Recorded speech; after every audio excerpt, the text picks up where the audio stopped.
Lecciones de la Biblia, a continuación. Nuestro tema para hoy lleva por título Jesús en los escritos de Pedro. Primera de Pedro capítulo 2 versículo número 24. Quien llevó él mismo nuestros pecados en su cuerpo sobre el madero, para que nosotros, estando muertos en los pecados, vivamos a la justicia, y por cuya herida fueron sanados.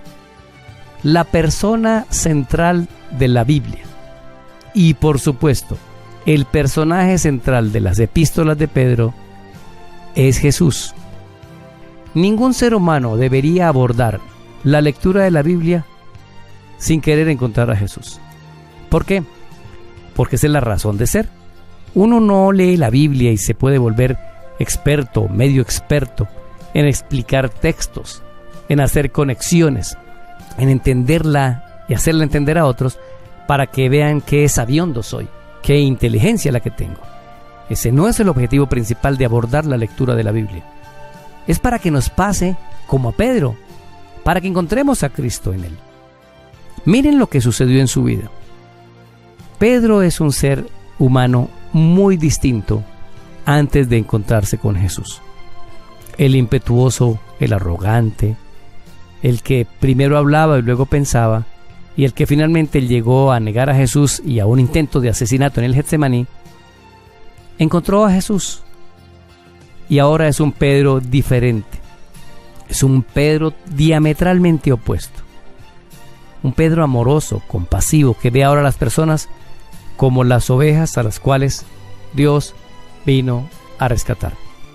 Tenemos un problema con nuestra religiosidad. Y digo religiosidad porque no es un asunto de religión lo que el Señor vino a hacer con nosotros. Fue un asunto de salvación.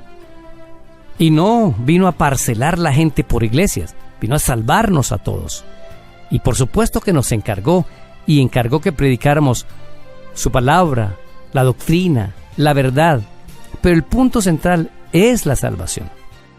Hay un inmenso crecimiento y una necesidad de buscar al Señor. Y miles y millones de personas vamos a los cultos y a las iglesias para salir después del culto iguales o peores de lo que somos. La real necesidad de buscar al Señor en la iglesia, en la Biblia, es para conocer a Jesús y conocerlo bien y conocer toda su luz y conocer toda su verdad, pero sobre todo recibir del cielo el poder para ser cambiados.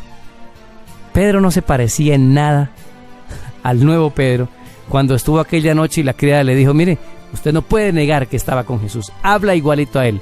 Y Pedro dijo: le voy a decir unas 3 o 4 groserías que me sé para que vea que no soy como él. Así somos. Vendemos a Jesús por cosas muy baratas.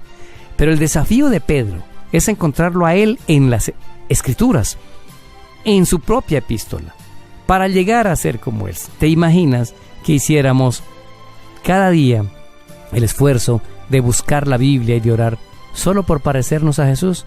¿Cómo cambiaría nuestra vida? ¿Cuán inundada de paz estaría?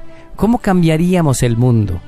¿Qué tal los políticos, los empresarios, los padres, las madres, los jefes, los trabajadores, todos buscando al Señor, pero para parecernos a Jesús, para ser como Él, para imitarlo?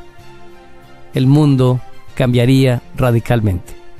Por eso Jesús dijo: la puerta que conduce a la perdición es muy ancha y por ahí se va mucha gente, pero la que conduce a la salvación es angosta, porque el camino es hacia arriba, porque es duro, porque es difícil y porque requiere un renunciamiento de los gustos personales. Hoy deberíamos imitar a Pedro, que él imitó a Jesús. La única razón por la que vamos a una iglesia, devolvemos los diezmos y las ofrendas, la única razón por la que oramos y vamos a otros a explicarles la palabra, es por ser como Jesús. Entonces nos pareceremos a Él y Él podrá obrar en nuestras vidas todo lo que quiera, porque yo y tú hemos rendido nuestra voluntad totalmente a Él.